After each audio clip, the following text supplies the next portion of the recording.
ठाकरे गटासाठी हा निकाल फक्त पराभव. मुंबईचा मतदार बदलतोय. अमराठी लोकांमुळे ठाकरे हरले. देशातील सर्वात श्रीमंत महानगरपालिकेवर भाजपच्या नेतृत्वाखालील महायुतीने स्पष्ट बहुमत मिळवलं आहे.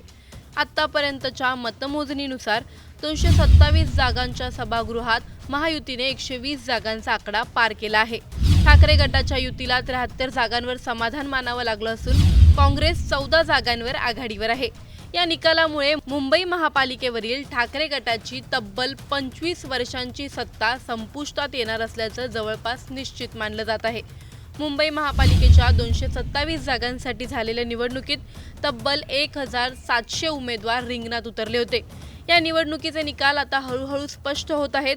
1997 ते 2022 या काळात सलग 25 वर्ष शिवसेनेची मुंबई महापालिकेवर सत्ता राहिली. त्यामुळे यावेळची निवडणूक उद्धव ठाकरे यांच्यासाठी राजकीयदृष्ट्या अत्यंत महत्त्वाची मानली जात होती. मात्र भाजपने आक्रमक मोर्चे बांधणी करत ही निवडणूक पूर्णपणे वेगळ्या दिशेने फिरवली. जोरदार प्रचार, रणनीती आणि संघटन बळाच्या जोरावर भाजपने मुंबई महापालिकेतील सत्ता हस्तगत करण्याच्या दिशेने निर्णायक पाऊल टाकल्याचे चित्र सध्या आपल्याला दिसून येत आहे. राज्य निवडणूक आयोगाने जाहीर केलेल्या आकडेवारीनुसार मुंबई महानगरपालिका निवडणुकीत 52.14% मतदानाची नोंद झाली. प्रभाग 144 मध्ये सर्वाधिक म्हणजे 65.53% मतदारांनी मतदानाचा हक्क बजावला, तर प्रभाग 227 मध्ये सर्वात कमी मतदान झाले असून तेथे केवळ 20.88% मतदारांनी मतदान केल्याची माहिती समोर आली. एकेकाळी मुंबई महापालिकेत शिवसेनेचा दबदबा ठळकपणे दिसत होता. 2017च्या निवडणुकीत शिवसेनेने 84 जागांवर विजय मिळवला होता, तर भाजपला 82 जागांवर समाधान मानावे लागले होते. मात्र 2022 मध्ये शिवसेनेत झालेल्या फाटाफुटीनंतर राजकीय समीकरणे पूर्णपणे बदलली. एकनाथ शिंदे यांच्या नेतृत्वाखाली गटाने भाजपसोबत हात मिळवणी केली. ठाकरे गटाची ताकद मोठ्या प्रमाणात कमी झाली.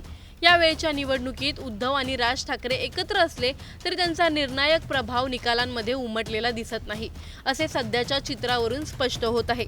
जवळपास 2.5 दशकांपासून मुंबईवर ठाकरे कुटुंबाचा राजकीय प्रभाव सातत्याने राहिला आहे. मात्र दीर्घकाळ सत्तेत राहिल्यामुळे निर्माण होणारी नाराजी आणि थकवा याचा फटका या निवडणुकीत बसल्याचे चित्र स्पष्टपणे दिसत आहे. या पार्श्वभूमीवर अँटी इन्कम्बन्सीचा परिणाम मतदारांच्या निर्णयात स्पष्टपणे उमटल्याचे राजकीय विश्लेषकांचे मत आहे. राज ठाकरे आणि उद्धव ठाकरे यांच्या युतीमुळेही काही राजकीय जाणकारांच्या मते मनसेसोबत हातमिळवणी केल्यानंतर उद्धव ठाकरे यांच्याकडील उत्तर भारतीय मतदारांचा एक मोठा वर्ग दूर झाला. मुंबईतील निवडणुकीत अपेक्षेप्रमाणे जागा न मिळण्यामागे हेही एक महत्त्वाचे कारण ठरल्याचे मानत आहे. या निकालांनी एक गोष्ट स्पष्ट केली आहे, मुंबईचा मतदार बदलतोय, त्याच्या अपेक्षा बदलत आहेत. मात्र आता खरा प्रश्न असा आहे की भाजपच्या नेतृत्वाखालील महायुतीने मिळवलेली ही सत्ता टिकू शकेल का?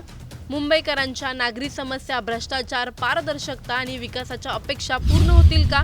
आणि सर्वात महत्त्वाचं म्हणजे ठाकरे गटासाठी हा निकाल फक्त पराभव आहे की नव्या राजकीय पुनर्रचनेची सुरुवात?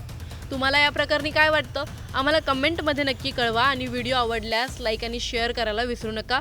तसंच अशा नवनवीन अपडेट्ससाठी टाइम्स नाऊ मराठीला नक्की फॉलो करा.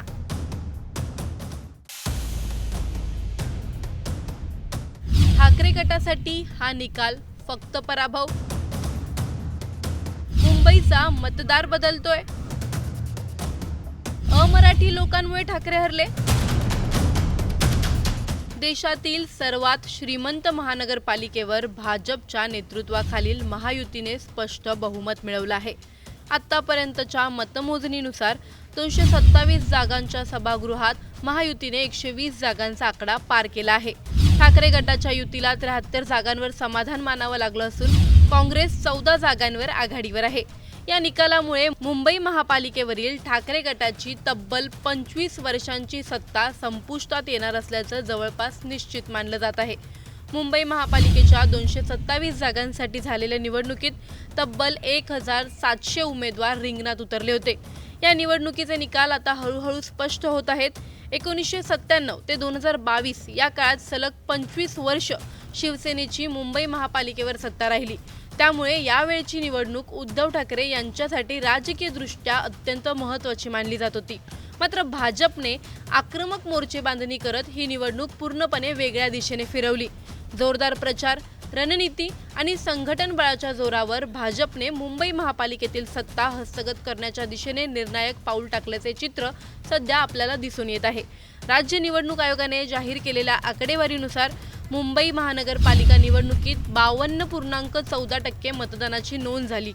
प्रभाग 144 मध्ये सर्वाधिक म्हणजे 65.53% मतदारांनी मतदानाचा हक्क बजावला, तर प्रभाग 227 मध्ये सर्वात कमी मतदान झाले असून तेथे केवळ 20.88% मतदारांनी मतदान केल्याची माहिती समोर आली। एकेकाळी मुंबई महापालिकेत शिवसेनेचा दबदबा ठळकपणे दिसत होता। 2017च्या निवडणुकीत शिवसेनेने 84 जागांवर विजय मिळवला होता, तर भाजपला 82 जागांवर समाधान मानावे लागले होते। मात्र 2022 मध्ये शिवसेनेत झालेल्या फाटाफुटीनंतर राजकीय समीकरणे पूर्णपणे बदलली। एकनाथ शिंदे यांच्या नेतृत्वाखाली गटाने भाजपसोबत हात मिळवणी केली। ठाकरे गटाची ताकद मोठ्या प्रमाणात कमी झाली। यावेळच्या निवडणुकीत उद्धव आणि राज ठाकरे एकत्र असले तरी त्यांचा निर्णायक प्रभाव निकालांमध्ये उमटलेला दिसत नाही, असे सध्याच्या चित्रावरून स्पष्ट होत आहे। जवळपास 2.5 दशकांपासून मुंबईवर ठाकरे कुटुंबाचा राजकीय प्रभाव सातत्याने राहिला आहे। मात्र दीर्घकाळ सत्तेत राहिल्यामुळे निर्माण होणारी नाराजी आणि थकवा याचा फटका या निवडणुकीत बसल्याचे चित्र स्पष्टपणे दिसत आहे। या पार्श्वभूमीवर अँटी इन्कम्बन्सीचा परिणाम मतदारांच्या निर्णयात स्पष्टपणे उमटल्याचे राजकीय विश्लेषकांचे मत आहे।